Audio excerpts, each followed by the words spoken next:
Hey guys, this is our 30 horsepower Yanmar diesel. It's on our CNC 38 sailboat. There's the specs again. It's a 30 horsepower Yanmar diesel.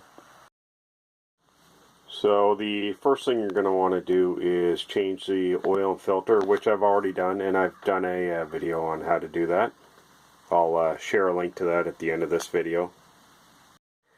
Next thing that we always do is check the antifreeze. And it's nice and green and up to the top.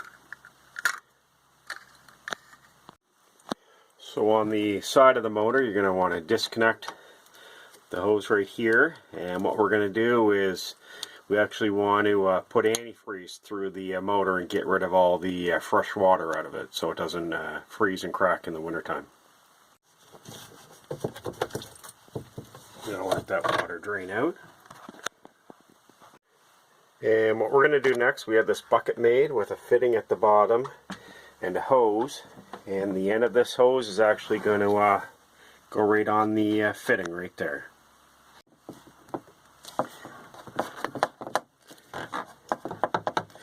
Make sure it's on snug. You don't have to use a clip on it, it's only going to be on there for a second and it's on there quite snug.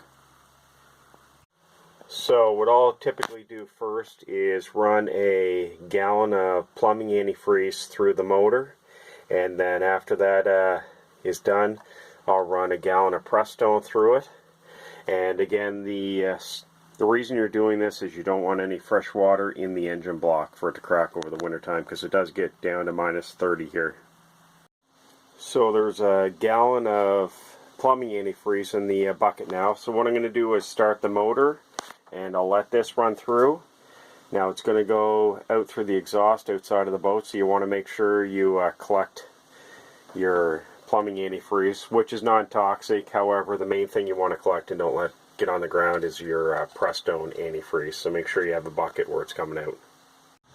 Alright, so we're going to give her a start, and then again that gallon of antifreeze will go through quite quickly, so you got to keep an eye on it.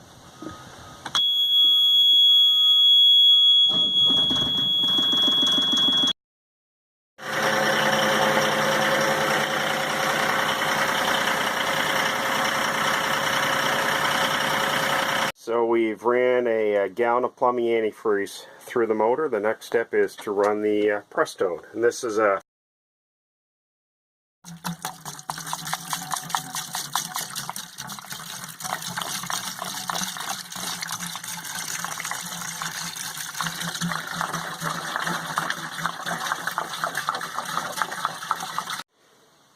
Alright, so let's get her started. So I've just ran a gallon of antifreeze through the motor. The next step, we'll disconnect this hose, and then I actually want to clean out the strainer, and I'll get a light in there so you can see it a little bit better.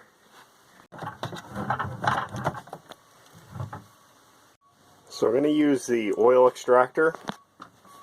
What you want to do is get the water out of your freshwater strainer, and you can see the hose going in there, just so it doesn't freeze over the winter time and crack that strainer bowl, which is glass.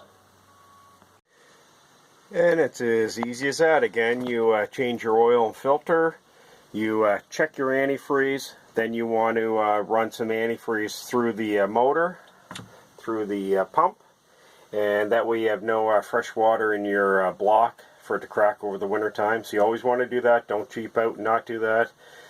If you do, you're probably going to end up getting a cracked block.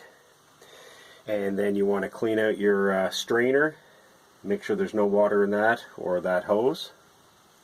And then before I put the motor away, I'll give it a little touch up if there's any little rusty areas, and I'll typically spray it with a real fine coating of WD-40 or something equivalent there. It just protects it from moisture over the.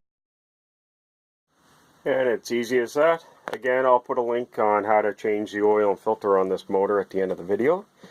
So we'll get her all closed up and tucked away. Anyways guys, thanks for watching. If you have any questions or comments, make sure you post them below. And I'll be down at the boat for a little longer. I'll be working with our battery bank.